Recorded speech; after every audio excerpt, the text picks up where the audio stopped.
spin my V, smoke all my weed, tattoo on TT saying B.I.G. Now check it. You wanna be my main squeeze, baby? Don't you? You wanna give me what I need, baby? Won't you? So are you saying this is the you can go your own way of hip hop? Is that what this song is? It may be, my friend. It may just be. Luxury today, we're talking about relationships in the context of one of the most complex, raunchy, and multi-layered hip-hop songs of the 1990s. This song has passion, betrayal, and the blurred lines between real life and rap fiction all wrapped into one. That's right, Diallo. This one has it all. Drama, chemistry, and the official arrival of a future hip-hop icon, Lil Kim. And beside her, the notorious B.I.G., both her mentor and her lover? Don't go anywhere. We're diving deep into the lore and legacy of Get Money by Junior M.A.F.I.A.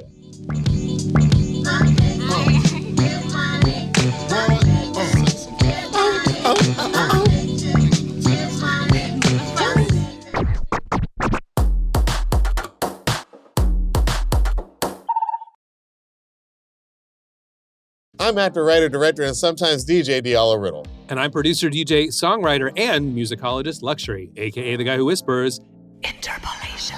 And this is One Song, the show where we break down the stems and stories behind iconic songs across genres and tell you why they deserve one more listen. And you will hear these songs like you've never heard them before. You can also watch One Song on YouTube and Spotify. And while you're there, please like and subscribe. All right, Diallo, what was your first experience hearing Get Money? Oh man, listen, as a DJ, the 90s were such a fun time to be a hip hop DJ because every week it seemed like there was like a new huge song coming out and everybody had an opinion about it. And I can remember the sleeve to all these songs. Like I always think about the album art, especially Get Money. I was spinning in Boston at the time because I was in college when this came out. And it was just a really special time. Like I remember like hearing it for the first time and we were like breaking down each lyrical part and like, oh, you know what she meant by this is that meant Where that. did you hear it? What was the first time? Like, where did you actually hear it? In a club? I think the first time I heard it might have been Cherry Martinez, who later went on, I think, to work at Hot 97 in New York. Cherry Bomb. She was a DJ at Emerson College at the time, and her nightly rap show was like, you could not miss it because you not only got the songs that were going to become hit singles, you also got like, you know, this is at a time when like DJ Clue was putting out mixtapes. Mix CDs, and those mix CDs always had versions of songs that wouldn't make the album, but they were part of what got you hype. What about you, LUXXURY? What was your first experience hearing Get Money? Straight up, I'm not talking Paula Abdul didn't tell me, but straight up, I will tell you that I heard it when we were preparing for our Notorious B.I.G. episode 2 years ago. There's a whole category, which is mid-90s hip-hop that I have the outskirts of, but not the inside knowledge about. And you were in New York. But that's the thing. In 1995, I was there. I was a few boroughs away, or a few blocks away, if you will. I was living in Manhattan. So like in this moment, I'm actually kind of taking a break from listening to music actively because I'm trying to be a musician. There's anyone who's familiar with downtown New York, like Soho and Lower East Side, there's a venue called Arlene's Grocery. I used to go across the street from Arlene's Grocery, open up the gate in the sidewalk, go down underneath the building there, and rehearse in this rat-infested place with my buddy Tony Dinoff. I would play drums, he played guitar, we went nowhere. We would just do this for hours every day, every week. I'd be like, are we in a band? Are we starting a band? And he'd be like, maybe next time. Then my experience is I'm trying to be a musician and I'm kind of getting nowhere. I'm answering a bunch of ads, but I'm not actively listening to music as much as I am trying to learn to make it and be in bands. When I am listening to music, it's because I'm walking across town from my West Village apartment to my East Village job, and I'm passing Kim's video, I'm passing Tower Records, and I'm passing other music. And I'm finding all these great indie rock records and these kind of obscure 70s Bollywood funk records. I remember hearing the Cardigans for the first time. So there's kind of a stereo lab, a Daft Punk eventually, they'd be a little later. But my exposure to music isn't coming from radio, it's not coming from clubs, it's coming from like random like happenstance a little bit. Just I'll give you an example of the kind of stuff that would like really stop me in my tracks and go, I have to buy this when I'd walk into like other music or Kim's. This is a record called Bombay the Hard Way, Guns, Cars, and Sitars. And it's this compilation of Bollywood film music that Dan the Automator put some beats to. I love this stuff. Dan the Automator. Yeah. This is just a perfect example of what was on my mind in 1995.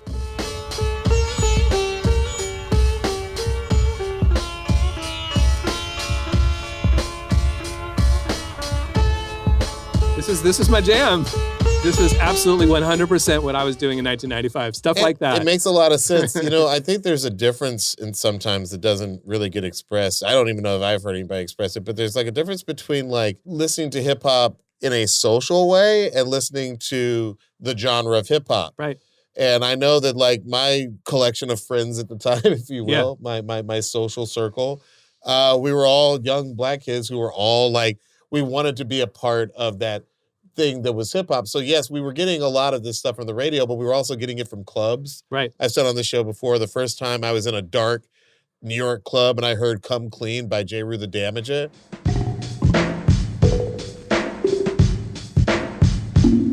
Yo, on the front wall, jump up and get bucked. If you're feeling lucky duck, then... And like the way that lit the whole room on fire, like, it's a shared experience. It's a shared experience. Yeah. You're not off somewhere with a bunch of people trying to make Britpop records and listening to Come Clean by J. Rue, because also remember that things are more balkanized back then. Things are more separated and split off. So like, I didn't get into Britpop, ironically, until hip hop started to bore me towards the end of the 90s, early 2000s. You know what I mean? Like when the underground became so small in scope that it was just like Rawkus Records and Mos Def and Black Star and that kind of stuff. That was when I was like, I need to listen to something else. I want to hear something else. But like in the mid 90s, like there was literally so much busting out at the seams hip hop wise that like to not be in the club, to not be 18 and over club, mind you, to not be in that 18 and over club, to not be at that college party, up on Tufts campus, like,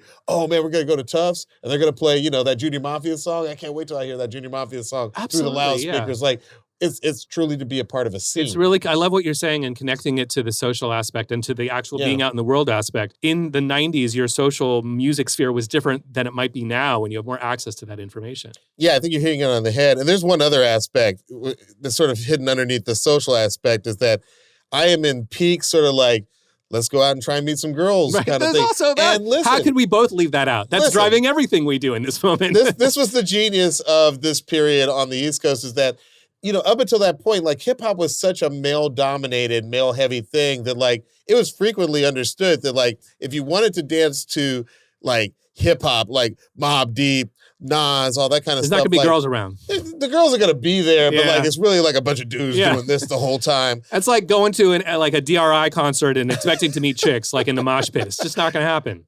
When Bad Boy comes along, specifically Bad Boy, they found a way to invite the ladies figuratively to the dance floor. We talked on the Roots episode how they were putting that sound in, that little shuffle. Yeah. But on top of that, they were sampling R&B. Like a lot of R&B. So like it had a level of smoothness to it that made it okay for women to come out to the dance floor. And we're going to talk about that in relationship to Get Money. Not only is it a duet between Biggie and Kim, but also there's this element of like, it's fun when you're that age to be on the dance floor and be like, fuck, get money. And then like the girls get, fuck, get money. Like, like everybody's like, it's a back and forth. It's like a There's battle something of for sexes. everybody in that chorus. Yeah. Absolutely. Actually, I'd love to hear more about Bad Boy and what's happening in that moment. Can you set it up for me? Yeah, it's so specific to this moment. Look, at this point in the mid to late 90s, hip hop had finally gone mainstream and it was having its moment. There was more daytime radio airplay. There's more diversity in sounds. And the East Coast, they needed a sound that could rival the West Coast's sort of commercial success at this point. Enter Bad Boy Records between Biggie. Later we get Mace. But at this time we have Faith. We're going to get the Locks pretty soon. Puff Daddy, as he was called back then, he was basically curating a roster of artists that specialized in combining like that glossy R&B sound that was, for the lack of a better term, more female-friendly at this point in the culture with what we would have back then called gully, East Coast style lyrics. Oh, I don't know gully. What is that? Gully, I mean, like, you could say gully, you could say rough, rugged, and raw, like to use the words of the time, the slang of the time. Gully is good or bad, though? Gully just meant raw. It was just like, yo. It's good. Yeah, it's good. Yeah. It was good for East Coast rappers to be gully. I see. And Biggie's gully? leading the way. Am I gully? You're not gully. I'm but not you know gully. what? You're authentic. How and can I become gully? That's the most. I sort of want to be I don't know gully. that you can be gully. Oh, no. I don't know if gully is in the cards for you. I don't know if you can play the gully card. But let's be aware. We are I'm a little bummed, but okay. Well, I don't want to be the arbitrary gully. Maybe you can be. I'd hate to see it. Guys, in the comments, let me know in the comments how I can be a little more gully. That's all I ask of you. let's be clear. We are aware of Diddy's trial and the terrible things he's been accused of and some of the terrible things he's been convicted of. So here's the trigger alert. We will be mentioning him and hearing his voice on some of these songs. We are here to talk about the music when it comes to him. So just be aware of that. But with that said, I want to play a little bit of a classic Bad Boy song that merged that R&B with Biggie's rap style. Here is a snippet of Big Papa. Jump in the Rover and come over, tell your friends jump in the GS3. I got the chronic by the trees. I love it when you call me Big Papa. Throw your hands in the air if you's a true player. That is so West Coast. It's so Dre with the Moog and this. That's what's crazy is that like people, first off, it's a sample of the Isley Brothers, Between the Sheets.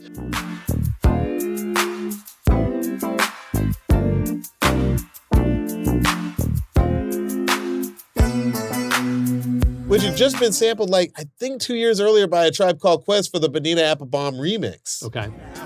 Go ahead with yourself. Bonita Applebum. Hey, hon. Hey, hon.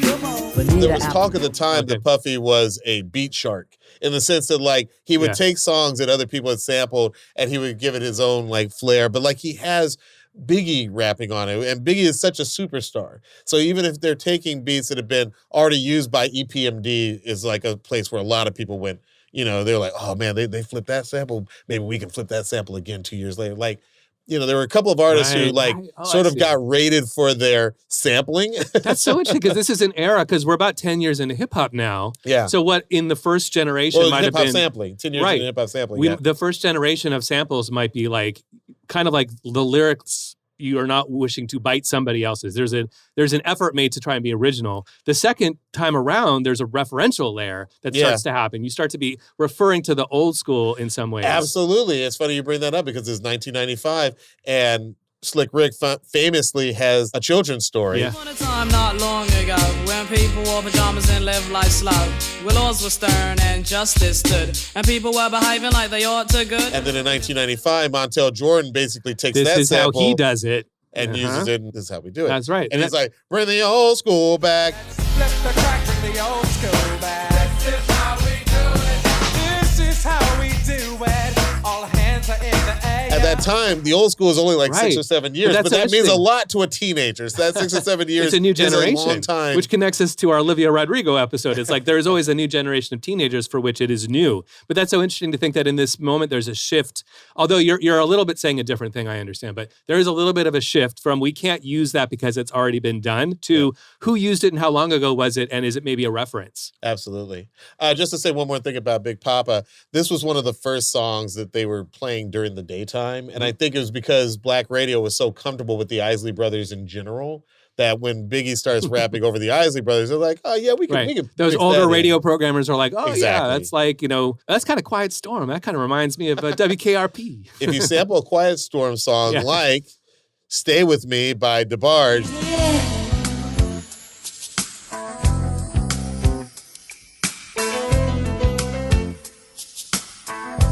then yes, you'll get the One More Chance remix by the Notorious B.I.G. played in the daytime.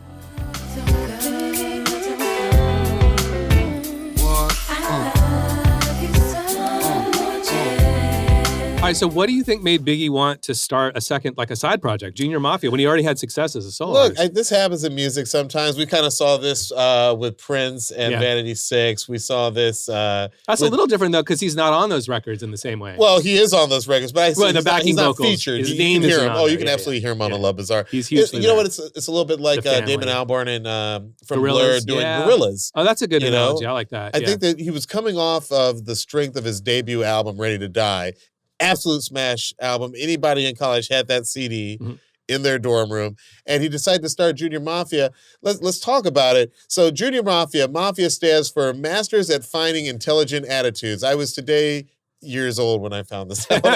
Nobody was like, yo, you heard that Junior Masters at Finding Intelligent Attitude? Nobody talked like that. It was like Junior Mafia. They were basically a group of friends of his from Brooklyn. They wanted to have some of the success that he had, obviously, in rap, and he wanted to give them a platform to do so. He basically wanted to build his own Bad Boy Records, and he was starting with Junior Mafia. So yeah, this was basically like his version of what Lil Wayne did with Young Money when he had Drake and Tyga and Nicki Minaj and the others. All right, so who are some of the other members of Junior Mafia? Okay, so there are 9 members. First, you got 666. What was it with 90s rappers and their fascination with coming up with 666? We sort of know what it was. That's a Satan thing, right? That's I'm down with the devil. I'm extra hard. Connection to metal. I mean, that's happening over there in like Iron Maiden land as well. Yeah, that's true. Big time.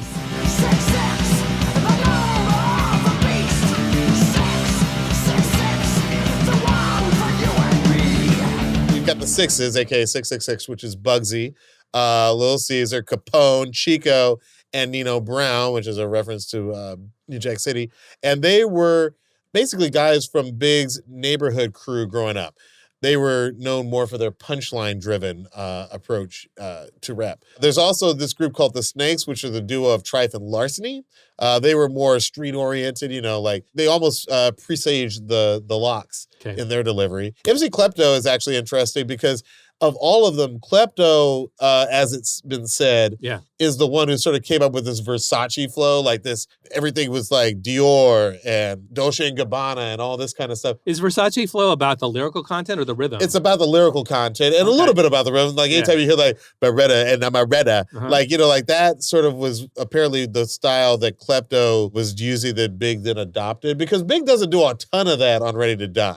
By the time he's on Junior Mafia and the Lil Kim solo comes out, it's going to go too far. By the time everybody's talking about Chanel shades and Gucci glasses, at some point, that was why a lot of us sort of went with The Roots and Mos Def and Common, because it's like, God damn, a little bit too much I wealth, feel like I'm in a aspiration. shopping mall every time I listen to a hip-hop song. But at this time, nobody was really doing that, and MC Klepto, they believe, is the person who brought that to this group. Okay. But out of all the group members, there's one who stands above the rest and who, according to Bugsby, had, quote, a focus that focused the rest of the group and was taking it more seriously than anyone else. And that someone is Lil Kim. I love that quote because there's an example just 3 years earlier of another person in sort of one of these important albums who's taking it more seriously than everybody else. And that's when we learned that Snoop Dogg never left the studio during the Chronic. He was like, this is my one shot. I'm going to take every single day and I'm never going to leave here, and I'm going to like hear other people's verses and go back and adjust mine. Like Lil Kim is the Snoop Dogg in the scenario because she's like, this is my shot. I am absolutely going for it. And it's crazy how young she is. She's not even 21 yet, right? She's so young. She's like living a real troubled moment, and like this is her ticket out. And by the way, this is not the first appearance of Lil Kim. I know I always talk about rappers like they're comic book characters. I'm like, this is not Amazing Spider-Man 129. Like, this is look it up. Very Action Comics #1 is the first appearance of. I spotted Kim on Ready to Die. She's on a song called Friend of Mine. Not my favorite song on the album, but her voice and her persona comes through pretty clear on that one. But so then distinctive, But then she comes through in a whole new way on this introductory verse. Let's hear a little bit of her verse from Player's Anthem. Big Mama shoots the game to all you billies and criminals. I kick the willy with my peeps all day. 325s roll by with the windows. That video really takes me back. By the way, it's so funny to see that video now because like there's a shot of like Biggie started getting like his stomach rubbed by 2 ladies in the back of a limousine. And it's really, it looks like a cheap video. Like this would never fly today. Like you would never leave that. It looks like a low budget movie that you watch on Tubi. It hasn't super aged well. The opulence they're trying to display doesn't quite read in 2025. No, but it's so fun to see Junior Mafia, aka Biggie and Kim and C's, all looking, so young. Like it's like, to a certain extent, still the beginning of success for them. Yeah. And it's fun to see that. It's also important to note that at this point, female rappers weren't rapping in the overtly sexual way we so commonly see in contemporary hip hop today. Like many of the female rappers of the time, I'm talking MC Lyte and Queen Latifah, they were very focused on more politically conscious lyricism.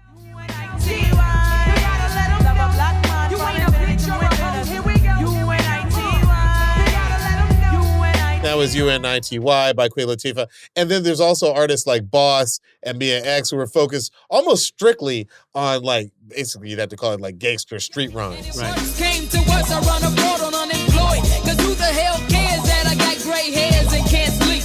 Know what I mean? That was Deeper by Boss. An excellent flip of an old Barry White sample. And of course, Lil Kim is just extending that legacy, but adding another category to it. It's equality in sex, in the sexual sense of it. Yeah. That's right. And by the way, I feel like right after Lil Kim blows up, we get Missy Elliott, who takes that female empowerment to like brand new heights. Right. When we get into her verses on Get Money, we're going to see how Lil Kim used a different kind of lyrical prowess to assert her arrival in hip hop. So today we're talking about Junior M.A.F.I.A's Get Money. Now, this is a record about relationship dynamics, right? Like between the verses between... That's one way to put it. Biggie, exactly. There are verses between Biggie and Lil Kim. Verse 1 is Biggie, verse 2 is Lil Kim. But there's also stuff happening in real life between them. The two of them met when Kim was freestyling on Fulton Street in Brooklyn, New York. Some of the most beautiful footage I've seen on Instagram is all these people who video cam, they've got the old video cam, right. Like they're big on the their shoulder. Yeah. They're literally, there was something special about Biggie that so much of this footage still exists. Basically, they met out their freestyle, and once they became friends, she was recruited to join Junior M.A.F.I.A. And Biggie and Kim started seeing each other both professionally and romantically. Based on things Kim has said to the press, we know that their relationship wasn't the healthiest, but it's clear that they had a lot of love for each other. It's only a little bit awkward because Biggie was married at the time. A little bit awkward. To a freaking legendary icon of a singer. I love Faith Evans. I think Faith is one of the great singers of the 90s. I feel bad that she doesn't get mentioned as often as Mary J and some of the others nowadays, but what's your favorite Faith Evans tune? What's one that Great question. I'm gonna go with actually I Love You. This song is beautiful. My heart belongs to you, so what can I do to make you feel I'm down with? Love that song. That is I Love You by Faith Evans. But she's got so many. She's got Burning Up, which features Missy. There are a lot of wonderful Faith Evans songs from that period and after it. And in this moment, Biggie, as you're saying, is living a daily experience which includes both women in different ways. Yes, somehow. And obviously he's not the first, person in rap, in music, in business, in any world. In the world where men live. To be that. But right. As we said, it's a very complicated, complex, multi-layered song and relationship, and we're going to get into it. So when we get back, we'll unpack the dynamic verses between Biggie and Kim, and we'll even break down what makes Get Money one of the coolest hip-hop samples of all time. There's some stuff in there you don't know about. Come right back.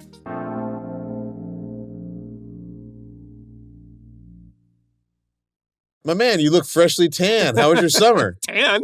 I don't get tan, I get burned and freckles. But I will accept that this is the end of the summer. As much as I don't like it, it's true. We're entering a new season. I'm ready for it, like though. Yeah, you get to sit down with the family again on a regular basis and ask people how their day went. I kind of like the structure. You're absolutely right, yeah.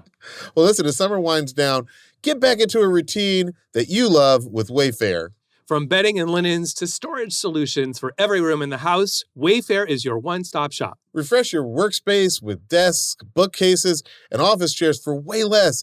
Or make weeknight dinners a thing again with quality cookware that makes mealtime a breeze. We just did a full top-to-bottom remodel of my son's room using nothing but Wayfair furniture. It's incredible. Wow. Overnight success. We do family meals all the time, and our kids are getting bigger, so we needed more space. We couldn't just cram them all in the corner. There's something for every style and every home, no matter your space or your budget. Truly, Wayfair makes it easy to tackle your home goals with endless inspiration for every space and budget. Free and easy delivery, even on the big stuff. No more huge delivery fees for furniture. Get big stuff like sofas, dining tables, beds, desks, and more shipped for free. Find all your must-haves from furniture to decor to appliances and cookware all in one convenient place. So get organized, refreshed, and back to a routine for way less. Head to wayfair.com right now to shop all things home. That's Wayfair, WAYFAIR.com, Wayfair. Every style, every home.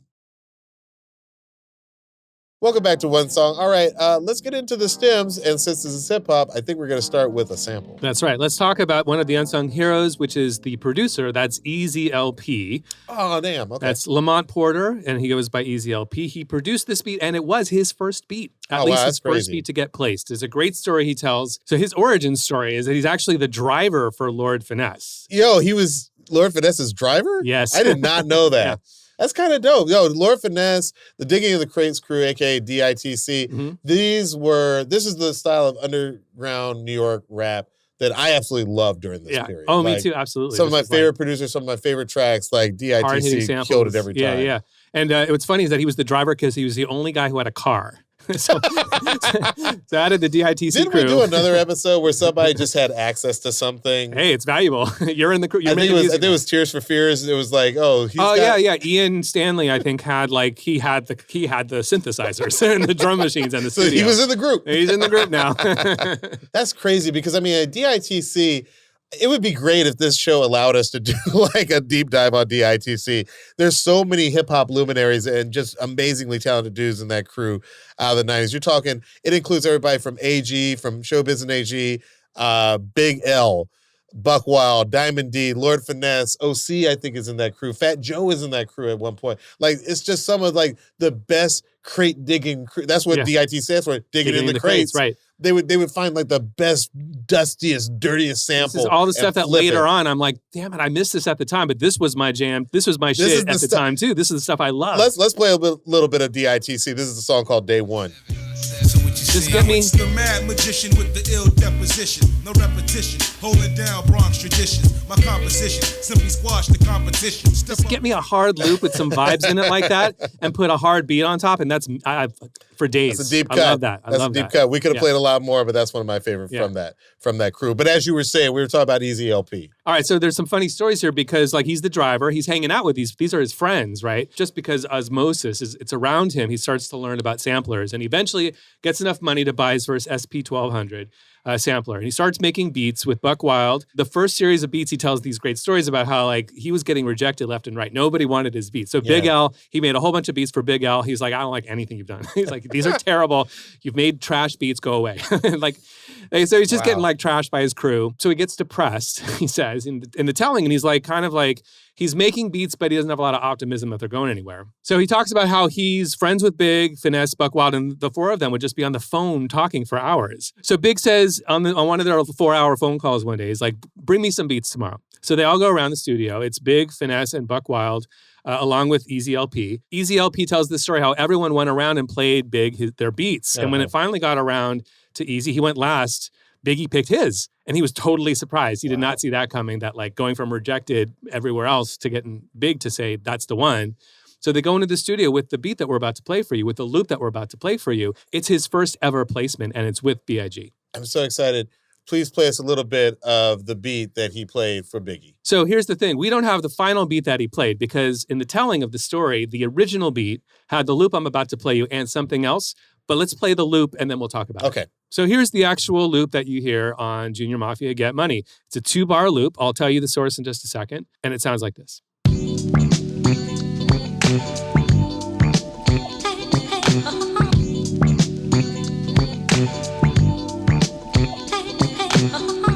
And that's really it. We're getting that 2-bar loop. We are getting a variation. The song starts with the variation. It's this intro with a quarter note of that loop looped itself. So it sounds like this. Which is such a nice thing to do for DJs. Yeah. Because I will say there are some other songs specifically off of this album and Lil Kim's solo album that were extremely hard to mix in because they didn't give us that little like 4 count. Yeah. That little 4/8 count, I guess it would be. It helps you mix it in. Super helpful. It's also an immediate indicator. What I love about it is that it evokes within seconds that you're getting something old and something new. You're getting something that's clearly vintage because you got the dust of the vinyl that it sampled from. And of course the sounds which are from a previous era. But the fact that it's boom to boom to boom, it's like, okay, there's a DJ. It's the 90s. There's a DJ. It's the modern era now. Something new is absolutely. Happening. So that's a sample by Sylvia Striplin. She's another unsung hero of this episode, heroine of this episode, because and she came up on our Roy Ayers episode. Well, there's a Roy Ayers connection because she worked with Roy Ayers, and Roy Ayers is a co-writer of the song, which is called You Can't Turn Me Away. And let's play what that song sounds like.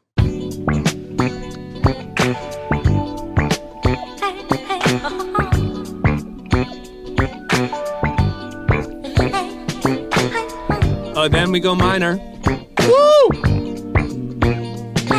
It's such a good song. So good. Like, it's one of those weird songs where, like, I loved it when it was sampled by Junior M.A.F.I.A.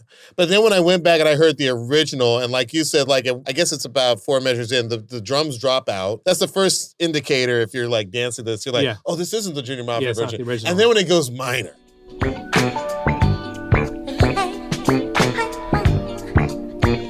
that's where it goes minor. That to me is where like the original sort of stakes its flag and is like, but there's something here that's going to devastate, it's going to kill you. So Sylvia Striplin is from New York. There's not a lot out there about her. There's not even a lot of music that she's made out there. She starts out, she's an actress. She's playing Dorothy in The Wiz, a road production of The Wiz. Wow.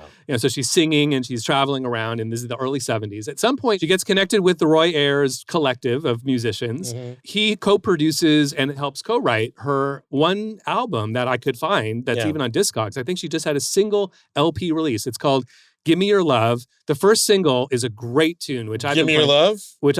Love you know this one, right? I love that Let's song. play a little snippet of the A side. It's Give Me Your Love, and has a really cool, like, rhythmic weirdness. There's the weirdness. I'll count it out for you. 1, 2, 1, 2, 3, yes. 4. 1, 2, 3, 4, 5, 6. 1, 2. Yes. 2. It's 10 beats divided 4, 4, 2, or 4 and 6. It's so sick, though. So the song that Easy LP looped is the B-side to that song, and it's called You Can't Turn Me Away. So it's one of those songs where we don't have certainty about every single player, but it's worth calling out because the music in the song, in the Junior M.A.F.I.A. song, all the music, anything that isn't a vocal is coming from these musicians from 1981. So the lead vocals are certainly Sylvia Striplin. Yep. Important to mention because we hear her every 2 bars and get money. That's her going, heh. So I'll just isolate that for you. Here, this is Sylvia Striplin. So we know that she's on the track. She's on both tracks, her own track and on Get Money. On drums, it's either Steve Cobb or the legendary Omar Hakim. Again, these are all names from the credits that are across the album, but they're not mapped to individual songs. So we're not sure which musician's on which. The bass is either Peter Brown or William Allen. Peter Brown? Yeah. Love Peter Brown. Yeah, we love Peter Brown. Peter Brown is always he's brought so much to the hip-hop community by way of the hip-hop community sampling him. So it may have been Peter Brown, which is important because that bass line is so iconic. So let's listen to that bass line that Peter Brown might have played, isolated.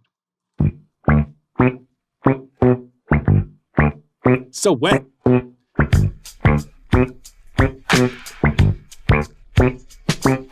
It sounds like, that might have been a Bootsy filter, like a Bootsy Collins. It has that kind of wah filter, even kind of chorus or flange happening on top of it. Very wet sounding. Yeah. It's so distinctive. It might have been Peter Brown who played that. But those claps, man, that is an epic clap. Can I hear that clap again? We love a clap. I have to play it for you. How do they accomplish? How is that clap accomplished? I ask as somebody who wants to one day make a solid song. How do you accomplish that clap? Well, listen, the secret to a great clap, all of the elements of great drums and percussion, like that is a science. Like, that's why the classic cliche of a producer kind of scrolling for an hour through their kick drum library before they pick the right kick drum, and then scrolling through 8 hours to find the right snare, the right clap. But one of the elements that makes, I think, claps that we both like is reverb. There's that's what gives it a late 70s, early 80s feeling is it's not dry, it's extremely wet with reverb. So a big part of what we're hearing, and it's only on the 4, I believe. Let's listen back.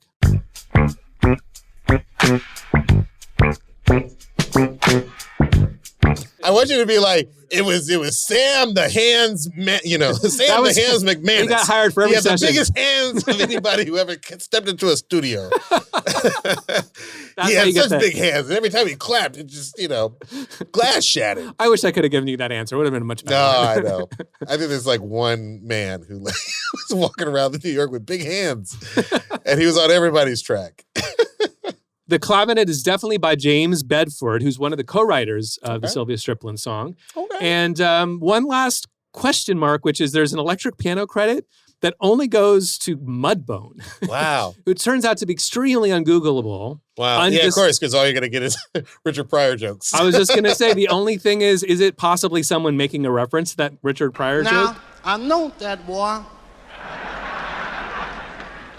See, he fucked up. See, that fire got on his ass. And it fucked him up. I'm sure that the electric piano he might have actually just gone by the name of Mudbone. Who knows? But in 1981, this would have been pretty iconic, this character. Yes, Mudbone. no, exactly. I mean, I guess if you take like a keyword from a Chappelle routine and make it like your name. But I wouldn't assume that wasn't either a real person or maybe it's somebody using a pseudonym. I was thinking it might be a pseudonym. Maybe especially if you can't find any other references. But hey, if you listen to the show and you're like, no, I know the real Mudbone, then Yeah. You know, no, Discogs, you'll find us. You always do. On Discogs, this name only maps to as a player only maps to the song, so it's a real mystery. But we'd love to know more about Mudbone. If you are Mudbone, hit us up and let us know. So was this Sylvia Striplin song written by Roy Ayers? So this Sylvia Striplin song, The Splits, because they are relevant to the splits of Get Money, are a three-way split between Sylvia Striplin, James Bedford, the clavinet player, and Roy Ayers. Oh, wow. Okay. So like I pointed out, both songs have these very brief loops. And the Sylvia, I would actually argue that even though the Get Money loop doesn't use the entire Sylvia Striplin 2-chord like loop that goes into that minor chord and back again, the one the one even though it doesn't use that, I would argue that the loop that we're hearing, which I'll play for you, it has this kind of suspended 9 in the loop. I'll play it for you and I'll explain what that means. So here's the loop in Get Money. It's half of the Sylvia Striplin loop.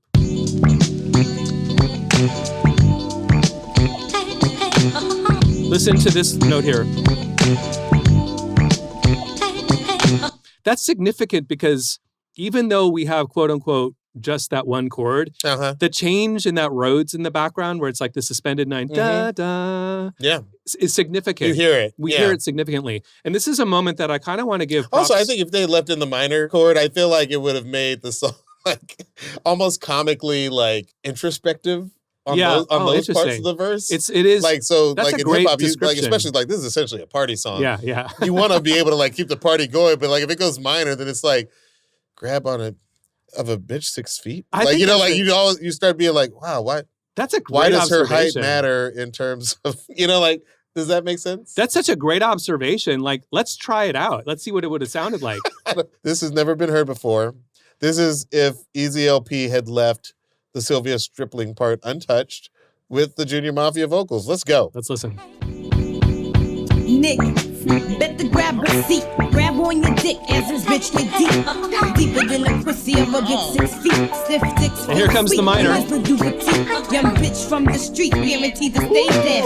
Used to bring work out of I kind of like that. That's a major. Niggas press to hit it. I kind of like that. It's not as bad as you would have thought. By the way, I don't think I've ever done that in my DJ mix. So the fact that I was you have to do that now. That's the Diallo Mixed Emotions mix. By the way, you noticed Mixed Emotions remix. You noticed that the Sylvia Striplin song was getting slightly faster, so Kim was falling slightly behind the beat by the time we reached the very, very end. No, but that took me somewhere. With a little bit of tweaking, I could make them work. I really like that. It actually made the song sound a little more modern because I feel like nowadays, 2025, people do let sometimes the beat go to more introspective, morose, if you will. Morose is exactly what I will do. Places. Yeah. But it wasn't bad. I thought that was great. That's the Diallo Riddle Mixed Emotions remix. Find it exclusively 1 minute ago on this podcast episode. We'll post it on One Song Podcast. That was fun. That was great. Nice work. I find this really interesting. Did you tell me that there was a beat that they dropped? Yeah, Easy LP tells the story that originally there was a layer of drums. So when Biggie heard his beat, when Biggie heard his flip of the Sylvia Striplin tune and said, this is the one, let's go to the studio. They went to the studio, and when they were listening back to it, Biggie suddenly changed his mind. He said, take off those drums. He wanted only the original sample. That's so dope. Which is super dope. And when you listen back, you'll notice the drums don't hit super hard. Not at all. So much of the formula of the era, so to speak, right, for hip hop would be to take juice up them drums. Juice up them drums. You would take the sample and you would beef it up, maybe add some bass, but definitely add some drums. I would have been if I was there in the studio, I would have messed it up because I'd be like, we got to juice up the drums. Juice up the drums. You might add a different 808, kick, a different 808, like a hi-hat on top. And a lot of Easy LP's other productions, he's sort of known for having like his hi-hat sounds are really distinctive. Yeah. But in this tune, you're really getting very, very muted sounds from the sample. That's so true. I mean, I feel like, and we love DJ Premier, but I feel like DJ Premier, like the drums are so prominent. Yeah. This is one of those songs where it literally, almost like harkening back to the earliest hip hop days, they're rapping over a DJ, literally cutting back and forth over a break. And it has like more of a mixtape feeling. And Easy LP tells us a little bit about where that came from. He said, this beat was playing for 8 hours when Big they were like looping it. They were just listening. They were vibing in the studio for 8 hours, vibing on it, listening. Big's writing. And finally at 4 a.m, he goes in and lays down his vocals. And then Easy is like, great, I got it. Now let me just go clean up the sample. And Big's like, don't touch it. Don't touch it. Don't touch that sample. I love it. Leave it the way it is. Leave the dust in there. Leave the grit. Leave the grime. Don't beef up those drums. This is a perfect recording. And that's what we have to this day. Okay, before we get to the verses, let's hear that iconic chorus. Bitches, get money. What you say, Get money. What you say, what you say, Get money. What you say, Get money. What you say, what you say, Like I was saying earlier, like this song is, yes, about Biggie rapping about a relationship, Kim rapping about a relationship, but as a person who was at the parties at that time, it was really just a chance to do some call and response, battle of the sexes style. Yeah. So all the girls would say the part that Lil Kim was saying, you know, the part that Big was saying, we would say, and we were having a lot of fun. Again, also, I want to point out 90s hip hop, they were all about the edits and the clean radio version because for, you know, first couple of times that you would hear this on the radio, it was definitely, what you say, you know, like, get money, what you say. Like, you would know that hear the version, other part of that line. and then you would buy the album, and then you hear the regular version. But it is the tale of two perspectives on a relationship gone wrong. Horribly wrong.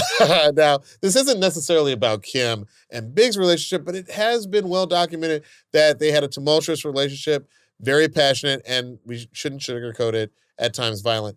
So something to keep in mind as we listen, what emotions they may have had channeling what they were going through into this song, almost Fleetwood Mac style, to talk about something we've talked about on this show so many times. So let's hear the first part of Biggie's verse, this iconic verse, you want to sip Mo on my living room flow. So are you saying this is the you can go your own way of hip hop? Is that what this song is? It may be, my friend. It may just be. You wanna sit Mo on my living room floor, play Nintendo with Seasonino, pick up my phone, say Papa not home, sex all night, mad head in the moan. I know this whole song by heart. I mean, I could literally keep going. This is such a minor thing, but one thing I just noticed as we were listening to the isolated vocal is like the breath that Christopher Wallace, like the sound of his breaths is really iconic. And I think the song opens with that breath. I hadn't noticed that before. There's like literally an intake of breath on the like canonical. Here, I'm just gonna play. Here's the beginning of Get Money. There's just this little, right? Isn't that him? No, it is. That's probably him. They left it in. We mentioned that Biggie was married to Faith Evans, and that tattoo line is a direct jab at her. She actually did have his name tattooed on her chest. Spin my V, smoke all my weed, tattoo on TT saying B.I.G. Now check it. You wanna be my main squeeze, baby? Don't you? You wanna give me what I need, baby? Won't you? Also, the woman who plays his wife in the music video is basically doing a Faith lookalike thing with her blonde hair. That actor, by the way, is Charlie Baltimore. Those of you who know that she was a rapper in her own right, and she was also sleeping, apparently, with Biggie. So yeah, Kim wasn't the only woman that Biggie had at this time. It's tumultuous all the way around. Okay, now let's play the next part. This is where things really start to go awry in the relationship. Licking the door, waving the 4-4. All you heard was Papa, don't hit me no more. Disrespect my clique, my shit's imperial. Fuck around and made a milk box material. Can you feel me? Lot to unpack there. I think at the end of the day, I'll never forget, the girl I was dating at the time, she was like, whoa, milk box material, which I don't even know if like our younger listeners even know what that is. There was a time when the back of milk cartons always came with like a missing, have you seen this person thing. So he's talking about disappearing somebody. It's an ugly verse. Look, you know, some could make the case this is hip hop making, you know, like when you get angry, better to put it in a song than to put it in the real universe. But obviously, like even at the time, this was a incendiary verse. Yeah. It's also, the name of the group is Mafia. So there is like this whole mob thing, the whole music video. They seem to be sort of almost like the movie Inglourious Bastards by Quentin Tarantino, mixing real life with fiction. Mm-hmm. So some of this is clearly aimed at Faith. But then if it was all true, then he would be basically admitting in stereo that he was moving drugs from Virginia, you know, to places down south. And he'd be admitting on committing domestic violence. Like there's all kinds of things. There's like a courtroom scene. Like this is one of those moments where you realize that like to be a rapper must be hard because on the one hand, we expect you to talk about what you've lived, right, or at least what you've observed. And yet on the other hand, he's describing felony after felony. So it's just, there is a blurring balance of the fiction line and nonfiction. Here. Yeah. Right. Much like in Inglourious Bastards, you have a World War II narrative, but you also have them killing Hitler in an opera house, you know, well before the end of the war. So again, a sort of a merging of fiction and nonfiction. That is so interesting. Right. You're absolutely right. Because what you can't control is the perception. Right. What you want to do is have this perfect way of expressing that this storytelling is compelling. It must be a compelling narrative, but also you have to believe that the character telling you there's something behind it that's true. But at the same time, you don't want it to be, as you said, in 3D, a confession used in court because you're describing a true story that is now you have evidence for with your confession, recorded. That line is really, this is true for a lot of hip hop. This is true for a lot of, like in Mexican music, it'd be corridos, I believe is how it's pronounced. So these are like true stories that you're hearing from the author. They're true things that stories. May or may not be things that they may or may not have done. So you're really treading a fine line there. Right. All right, now let's go to the top of Kim's verse and hear her side of the story. This is one of those moments. It's like Nicki Minaj on Monster. It's like Snoop Doggy Dogg on Nothing But a G Thing. When the verse begins, it's just an iconic verse, and you know that this is a star arriving on the scene. Better grab a seat, grab on your dick as this bitch get deep. Deeper than the pussy of a bitch 6 feet. Stiff dicks feel sweet in this little petite. I mean, what could be said? I think that this is some of that raw sexual energy that we're used to from male rappers that, she was bringing in on the But we hadn't heard it very much, if at all, before this verse. Hadn't heard some of these couplets before. Some of these fine Shakespearean sonnets. I mean, to this day, this has been 30 years, I'm still in the studio blushing. Like, I can't believe she said that. Like, it's kind of You don't want to listen to this with your mom in the room, right? It's that kind of, oh my God. It's like, oh, Mom, turn that off. Why don't we watch a movie? You want to watch Monster Ball? Like, it's like, there's certain things you can't do with parents anywhere near you. But by the way, it's not all just sexual because she is saying like, hey, don't mess with me either. Yeah. I'm just as tough as Biggie. I may be small, I may be Lil. I may be Lil. He may be big, but you don't want to mess with me because I am absolutely going to F you up. Or rub your stomach. We're not sure. How corny. I can't even say the F word. She just said. She just said what she said. She just said what she said. She stood on business. So Diallo, what do we know about how the lyrics were written? How Kim's verse were written in particular? I will say at the time, most of us thought that Biggie was writing her verses, which wouldn't have been unheard of at the time because at the time Jay-Z had a mill. We also thought Jay-Z might have been writing Foxy's lyrics. What's come out since is that all of these women had a lot more say in writing their verses than maybe we were giving them credit for at the time. And some of that is just from what we were hearing from the rappers themselves. Like, I think they wanted to take credit for writing these verses. But looking back, I think she had a lot more input than we knew. And let's be honest, she's standing next to one of the greatest MCs of all time. So if he says, I want you to change this and adjust that and do it this way, like you're gonna listen to Biggie because Biggie's the freaking GOAT. Yeah. So I think the influence on her is obvious, but it's also a lot more her driving the bus. The fact that her style didn't drastically change upon his death, within a year of this album coming out, tells you that she had a lot more say in writing her lyrics than we thought at the time. All right, let's get back to the verses. Can we hear the part of Lil Kim's verse where Biggie comes home out on bail?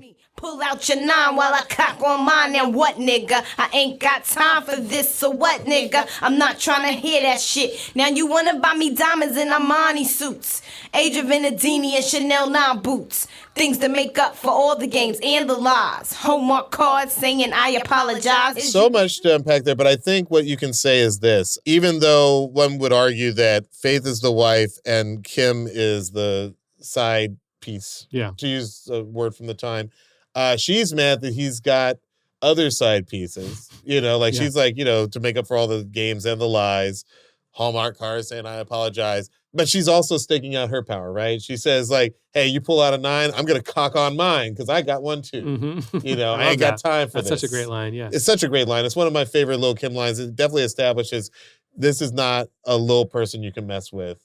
And I do want to say something about the very last line of this. Nah, I ain't gay. This ain't no lesbo flow. Nah, I ain't gay. This ain't no lesbo flow. Just a little something to let you motherfuckers know. It's a battle of the sexes. Like, for whatever reason, Biggie's flow is more typical of hip-hop at that time. Mm-hmm. Nobody would have questioned whether he liked women, given all the things he said about this woman.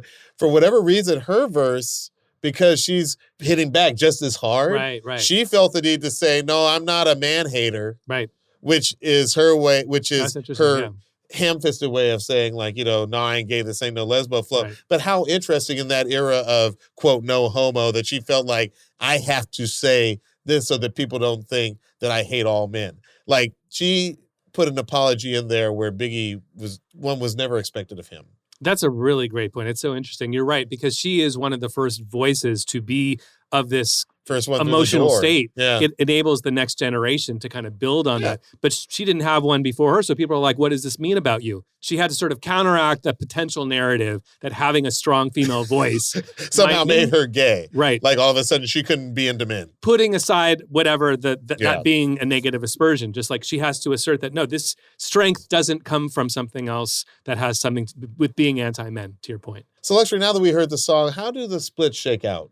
I'm so curious on this. This might actually answer the question, did Biggie write her verses? Kimberly Jones gets just as much as Christopher Wallace. They both split the 50% that isn't the sample. So the sample itself is the other 50%. So those same three names, Sylvia Striplin, James Bedford, and Roy Ayers, are all getting basically 15% each. Good on Biggie for giving her 25%. And they're equal. You know what I'm saying? Yeah. Like I guess without being in the room, we'll never know who wrote what lines or whatever. But like the fact is he wanted her to be seen as an equal. That's right. And I think that that's good given the amount of power he had in that relationship. It should be said that there is a little bit of a conflict about the splits in the public records because Lamont Porter, who is Easy Elpee, is also listed name-wise, but he doesn't have a number. Doesn't have a number. Which means that there's either is an ongoing conversation about including him in terms of royalties, or some agreement was reached that his name appears in the credits and he might have gotten a one-time payment, but he isn't currently, according to this, if you were to sync this song in a movie, the payout wouldn't necessarily go to Easy Elpee. So we have to mention that following the release of Get Money, there was a remix. Junior M.A.F.I.A released the Get Money remix, which quite honestly could also be considered an absolute hip-hop classic. It's so weird when like, not just the original, but the remix are both equally freaking classic. And it has one of the best choruses of all time. I'd love to hear the Notorious B.I.G. do his Barry White singing, which you don't get a whole lot of, especially not on Ready to Die, but on this one you do. Let's hear a little bit of the Get Money remix. So don't test me. You better move over.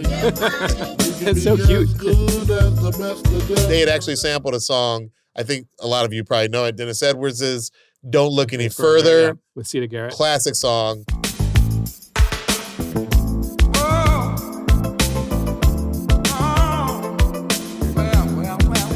And it was also infamously sampled, actually not sampled, was it as sampled? Questlove pointed out, it was interpolated by Tupac in Hit 'Em Up. Fuck your bitch in the clique you claim. West side when we ride, come equipped with game. You claim to be a player, but I fucked your wife. We bust on bad boys, niggas fuck for life. Plus, I mean, in this music video, he's got Puffy lookalikes, Biggie lookalikes, Lil Kim lookalikes. He's got so many lookalikes. And using a musical Dennis Edwards lookalike, as it were, right? It's all lookalikes. It's all lookalikes. Well, I think that was Death Row. I think Death Row was like, let's pay everybody as little as possible. I also wondered, like, what was it like to be in the studio the day he recorded it? I think somebody online like had like the engineer. It was like a sketch. It was like the engineer working on Hit 'Em Up, and he's just like, first off, like you just can't even, you don't even know what it was like to be there that day. I will say when this song came out, it landed like an atomic bomb. All right, so Diallo, what do you think the legacy of Get Money is? I honestly feel like in some ways it's a great rap song. There's so much going on that is like some of my favorite stuff from 90s rap songs, the sampling, the innovation that's going on there. But in some ways, I think Lil Kim might be the legacy of this song more than anything else.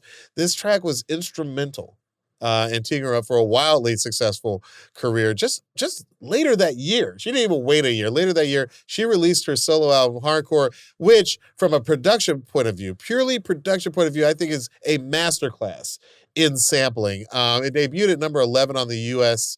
Billboard Top 200, which at the time was the highest debut for a female rapper ever.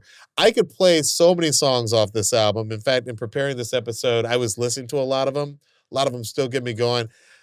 This got one of my favorite Kim lines and one of my favorite songs. This Queen Bitch. Let's hear a sample. Beretta inside the Beretta, nobody do it better. Bet I wet ya like hurricanes and typhoons. Got buffoons eating my pussy while I watch cartoons. Okay, so I want to talk about that lyric because to me that is one of the most epic lyrics of all times. Got buffoons eating my while I watch cartoons. It's legendary. I love that line. I love Legendary. it then because if nothing else, to me that more than anything predicts the coming of a Cardi or like just the idea of just literally watching cartoons while something like that is happening, as you can tell, still makes me giggle. It's very funny. Well, Like the use a of the word schoolboy. buffoon as the setup for the rest of Well, the I don't know story. why she's insulting him. It sounds like he's being really nice. Jesus, Kim, you can show up. This also has a line. This is how you say thank you? Come on. But I think that like the idea that people would talk about this. Yeah.